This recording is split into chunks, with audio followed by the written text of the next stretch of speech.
আজকে শেয়ার করছি আমি কিভাবে চানা পনির রান্না করি। প্রথমেই আমি পনিরের টুকরোগুলো ছোট, ছোট আকারে কেটে নিচ্ছি।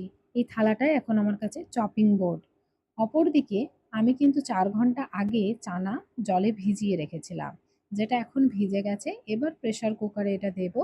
তারপরে বেশ কিছুটা পরিমাণে জল দিয়ে এটা আমি ৬ টা সিটি দিয়ে নেব। তাহলে এটা নরম হয়ে যাবে। চানা পনির কিন্তু রুটি, লুচি, পরোটা সবকিছুর সাথেই খেতে ভীষণ ভালো লাগে এবং সুস্বাদু।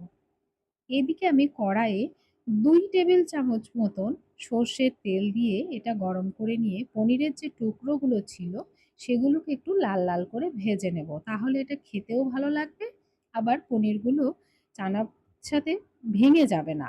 পনির আমাদের শরীরের জন্য ভীষণ উপকারী। বাচ্চারা অনেক সময় দুধ খেতে চায় না, সেক্ষেত্রে পনির কিন্তু তাদেরকে খাওয়ানো যেতে পারে এবং সেটা একটা খুব ভালো খাবার।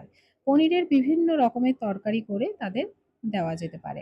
এদিকে আমি মিক্সার গ্রাইন্ডারে হাফ টমেটো কুচি, একটা ছোট কাঁচা লঙ্কা, কিছু আদার টুকরো, অল্প একটু ধনে আর জিরে দিয়ে একটা পেস্ট বানিয়ে নেব, যেটা আমার এখানে লাগবে।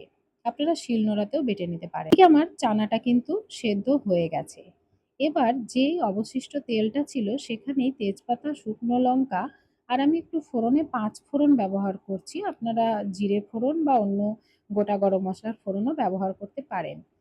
দিয়ে আমি যে পেস্ট করা মশলাটা ছিল সেটা দিয়ে ভালো করে একটু কষবো। কষানোর উপরেই কিন্তু রান্নার স্বাদ অনেকটা নির্ভর করে।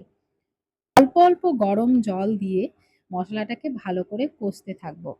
তারপর থেকে যখন তেল ছেড়ে দেবে মশলা থেকে, সেই সময় কিন্তু আমাদের যে সেদ্ধ করা চানা রয়েছে, সেই চানাটা কিন্তু এই কষানো মশলার মধ্যে ভালোভাবে দিয়ে দিতে হবে।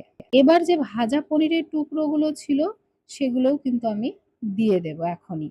এই অবস্থায় একটু নুনটা টেস্ট করে নেবেন, যদি প্রয়োজন হয় একটু দিয়ে দেবেন। আমি কয়েক দানা চিনিও দিয়েছি।